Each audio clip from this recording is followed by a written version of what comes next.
This shared way of working has ensured that health information and community services have been delivered effectively to protect the people of Portsmouth.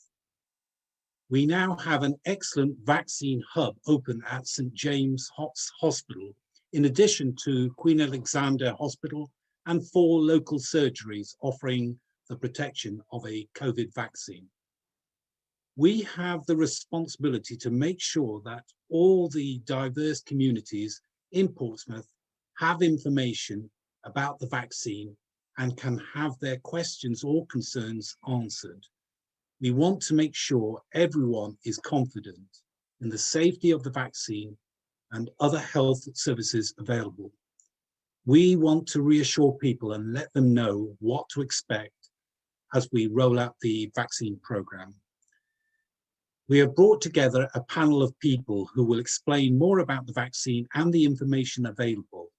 They will answer concerns and give sound information to help you and your communities and family make the decisions to have the COVID vaccine to keep everyone in our city safe. We hope this evening helps you know more about the services on offer. And if you need to know more, get in touch with the independent Wellbeing team at PCC or the team at the Hive Portsmouth. Let me introduce our first speaker. Dr. Miriam Safdar is qualified as a doctor 9 years ago in Pakistan. She moved to the UK 6 years ago and completed her GP training in Portsmouth. Ever since, she has been working as a general practitioner in the Portsdown Group Practice. The practice serves over 55,000 patients from various ethnic backgrounds in Portsmouth. Ever since the pandemic, she has worked for the COVID triage, 111 COVID triage service, the out-of-hours COVID at-home service, and is now involved in the COVID Vaccination Centre. So far, Portsdown Group has vaccinated over 9,000 patients. She has an interest in diversity and volunteers for projects promoting education and inclusion for the Black, Asian, and minority ethnic minority communities. Dr. Safdar. Thank you, Lord Mayor. Thank you so much for the introduction. Thank you for arranging this. Thank you, Roshanara, for having me. I'm super excited, and it's an absolute privilege to actually speak to people outside of my clinic room. So I think we, as stated earlier, we're gathered to talk about the vaccination. And to begin with, to start off with, I think I would be talking about a bit of health information about the COVID-19 vaccination, keeping in mind that this session has been arranged for Black, Asian, and minority ethnic groups. I think starting off, if we go back end of 2019, we started getting this information that there is a deadly virus, first identified in Wuhan, China, that caused significant breathing issues, high temperatures, and excessive cough, which was leading to be life-threatening. Not only that, it was highlighted eventually that it was a variant or a mutation of a known set of viruses, a family that we were already aware of, but now it's become significantly deadly. It was also added that this virus is highly infectious, and I think we are all aware of that within weeks it spread all over the world. And I think as deadly as the virus was, as infectious as the virus was, it was the first time that the whole world was united as one community, irrespective of ethnic background or irrespective of the country you lived in, because we were all facing a threat together. That was the COVID-19. When we look at UK, I think I would really want to pay tribute to the Black, Asian, minority ethnic frontline workers who were the first to face the consequences and who were the first to lose their life in the line of their work. I'd like to pay tribute to the doctors, the nurses, the paramedics, the midwives, and it was through them initially that we found out that this virus seems to be affecting the BAME community, or the Black, Asian, minority ethnic communities more, or was having significantly severe consequences for the BAME community. It was also highlighted quite early on during the pandemic that the BAME community was getting significantly impacted. And it was the government who put in, the Public Health England put in efforts to look into the reasons why. There is a report that is available on gov.uk website, and you can read it, where it states that the people of Chinese, Indian, Pakistani, other Asian, Black Caribbean, and other Black ethnicity had been 10 and 50 times higher risk of death when compared to white British. People of Bangladeshi ethnicity had around twice the risk of death when compared to people of white British ethnicity. It was also highlighted that we had to look into numerous factors why that was happening. And when we spoke about it and looked into it a bit further, there were both socio-economic factors and health factors. When we speak about the socio-economic factors, it was highlighted that there is a huge BAME representation in NHS, in the health sector, in the transport sector, in the hospitality industry, thereby making us possibly the people who had more people facing job and possibly at a higher risk of exposure. It was also highlighted that in the BAME community, there was more than 2 people in a household, so greater number of people per household, that again was increasing the risk of exposure. Very interestingly and very fairly, it was also highlighted that possibly these health differences were there anyways, and COVID-19 has just brought forward those issues on the surface. The second thing that was highlighted was around health issues, and a lot of BAME community is at a higher risk of chronic illnesses like diabetes, cardiovascular issues, and possibly that's what was leading to a higher mortality rate. Now, if I remind you, possibly last year this time, we were all desperate for some sort of solution, some sort of answers, some sort of ray of hope. And it was towards, I would say, end of last year that we were getting quite significant research on treatments, such as we found out that there was a specific steroid that you can use at a specific time of the illness. And we were researching antivirals, we were researching plasma cells, etc. But at the same time, we were also researching vaccinations and means to prevent the virus from spreading as much as it is, and means to prevent the person who gets the virus to get to a stage where they have to be that unwell. And one of the answers for that was the vaccination. Now, last year, there were actually talk about 58 different vaccinations at one point in time. And there was extreme research, and I would like to add that there was a thorough research in each and every vaccination. And in UK at the moment, I've put up 2 pictures because these are the 2 that I have given, and one of them I've received, and one is still waiting. So what I would like to highlight here, that out of those 58, there was well-researched, evidence-based selection of the vaccinations that are currently being used. One of them being Pfizer, the other one being AstraZeneca, which is the Oxford. Seems like they're getting household names now. So essentially with the Pfizer jab, it was over 40,000 people that it was trialed on. On scientific evidence, it was highlighted that the Pfizer vaccination produces immunity and has a chance of being 90% effective, whereas the Oxford, again, 2 doses, first dose and after second dose, 70 to 90% being effective. Now, what I would really like to add here, and very briefly, is that a lot of people have got questions around how these vaccinations work. In simplest of terms, when you have this vaccination, it goes in your body, it produces an immunity, which means a defense mechanism inside your body that prepares your body to fight the virus when you actually get the virus, which means that if you are likely to get COVID-19, your body is already ready to fight it off, ready to defend your body against the virus, and therefore increasing your chances of survival and improving your chances of not getting the side effects. So potentially it is an immunity booster. So before I go in deeper into the discussion around vaccinations, a lot of people, a lot of my patients, and no matter which vaccination it is, ask me, is vaccination the answer? Now here I take full responsibility of the slide because I come from Pakistan. I have seen that polio is an endemic still in Pakistan due to a selected group of people not wanting to take the polio vaccine. Has that resulted in severe spread of polio? I would say that has resulted in a significant proportion of people still getting polio, significant proportion of children still having disabilities.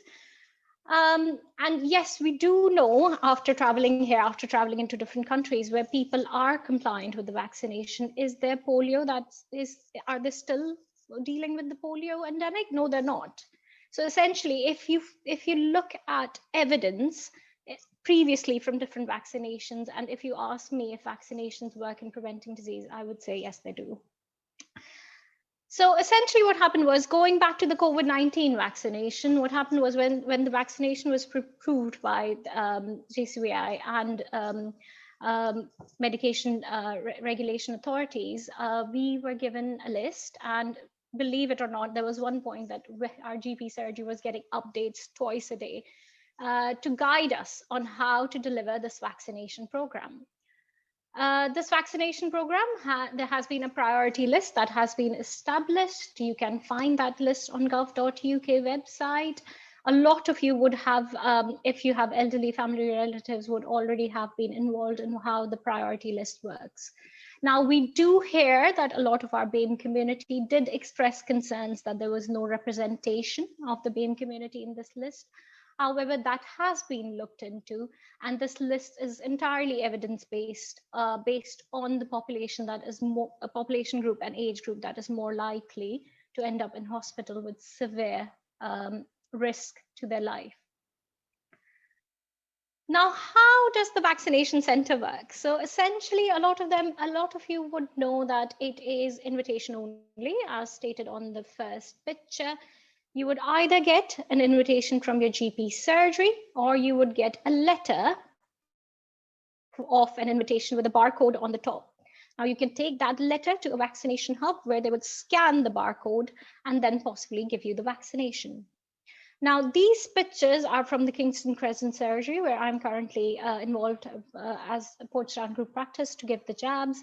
And I would say it was a brilliant team effort. We have reserved parking spaces for people who are coming in for jabs. Amazingly, the travel lodge that's across the road from us actually has given us their parking spaces, coming together as a community. And doctors park there. So all our parking is reserved for people coming in for the jabs. Once you come to the vaccination center, as you can see, there are marks every 2 meters. So masks are compulsory. You're advised to keep 2 meters apart. There are 2 members of the staff outside of the surgery, making sure that there's enough distance. There's 2 members of staff guiding the queue and making sure that nobody has current symptoms of any illness that they shouldn't be in the queue. As you can see, the banners and their advice on every pillar stating that we should keep 2 meters apart. For the Pfizer jab, we have designated area which has got chairs that are 2 meters apart to make sure that we can monitor you for 15 minutes after you've had the jab. For the Oxford jab, you do not need any monitoring, and it should be fairly safe to have the jab and leave the surgery. I would like to add this slide here. So this is all my team, and I've taken permission from them to share their pictures. What is here is that, first of all, I think the elderly couple who was one of the first people who we jabbed, I would like to add that the first day of jabbing was extremely emotional, extremely overwhelming. The couple are war veterans. They came in and they were extremely happy for the efforts that we were putting in. I would like to inform you all that there were plenty of people in that queue that were stating that they hadn't left their houses for over 8 months. So again, this jab is a ray of hope for a lot of people, and possibly for all those people who are at home missing their community, just going around the pub or just visiting their local mosque. So we jabbed them and it was extremely heartwarming. As you can see, all our staff is from various ethnic backgrounds. We all got our jabs. I got my jab. I've got a card to prove it. And I got a sticker, which is exciting. So we all had our jabs. And here I am in front of you after having the jab. Yes, people ask us about side effects. Yes, there are side effects, but the documented and the proven side effects that are there in literature at the moment, and that I have heard of after 100 of our staff having the jab, is pain at the injection site. I did have pain at the injection site. Paracetamol did solve it, and it did help with the pain. Tiredness for roughly 24-48 hours, a bit of headache, fever, and the fever usually lasts for less than 48 hours, and generalized aches and pains. I would like to say that all these vaccination programs are still monitored, and a lot of people do come forward stating what if they get a different side effect and what if they need help with it.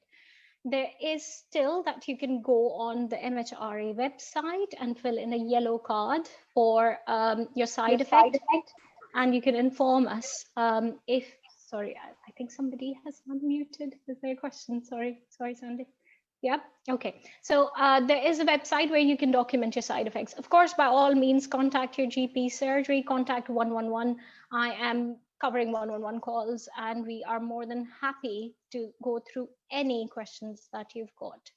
So essentially, after the first jab, you usually get, you're already pre-booked 11 to 12 weeks, depending on if it's not a bank holiday, etc. 11 to 12 weeks later, you're going to have your second jab. Second jab is, again, given at the same site. You would please take in your card with you. It tells you what your first jab was and tells you what your second jab would be. We still have documentation of it. It's a national documentation system. So you don't need to take in your NHS number. You can just tell us your name, your date of birth, and your postcode, and we can look you up. And we are monitoring and following each and every individual. So a lot of work has gone into this. I would strongly encourage people to come and get their jabs. Is this jab a ray of hope for my better half to go to the mosque for the Friday prayers? Yes, it is. Is it a ray of hope for me to go to Umami over a weekend and have a normal family get together and have some food? Yes, it is. Is it a hope for us to go back to our temples, churches, gurdwaras, celebrate Diwali, Eid? Yes, I definitely think it is. So please come forward to get the jabs. I know there's a lot of confusion in the media, and there is a lot of talk about BAME community not coming forward, but I'm sure we will after this, and I'm sure we will come together as a community, irrespective of our backgrounds, to help fight this together. Thank you, Dr. Safdar. One quick question that has just come across, if I can pose that, which was, why do patients receiving the Pfizer have to wait 15 minutes after their vaccination? So it has been documented. So Pfizer, initially, before giving Pfizer, we do ask about any history of allergies. Anyone who has got severe allergies in the background or carry an EpiPen, which is like an allergy pen, do not get Pfizer. So essentially with Pfizer, there was an increased chance of an allergic reaction, not an anaphylaxis that has been recorded, but just an allergic reaction. So we monitor just for 15 minutes. And after that, that's about it. So there's no documented sort of proof since it has started happening that anyone has had an anaphylaxis, but that's why we monitor people. Thank you for that. I have a question here. Has there been research on why people that are part of the BAME community are not wanting the vaccine? I think we'll leave that to that particular question. Sandy, you can make a note for the general panel, but there is I would stick with that. Is it possible to have a vaccine even if you are already infected? So if you're already infected, we say that you are eligible for the vaccination after 28 days of the day of the test. So not from the day of symptoms, the day that you had a proven positive test. After that, you have to wait 28 days and then you're eligible for the jab. One question, why can't we choose which injection we would like? So it totally depends on the supply of the injections that we're getting at the moment. So that's essentially why potentially we can't choose. Whether or not there's any difference between the two jabs, unlikely, because it's proving to be that Oxford is having the same amount of efficacy and after 11 weeks. So yeah, we can't choose the jab. I didn't get an option to choose the jab because it totally depends on the supply that we're getting at the moment. Thank you for that. The next two questions, I think we'll leave to the panel. How do you make sure you communicate the information with the people of the BAME communities? I think we will, if you can make a note of that, Sandra, and same, is there a possibility of increasing the priority giving to the vaccines to the BAME? Again, in the if people don't mind, I'll put that in the general panel because that's a multifaceted question on that. So thank you again.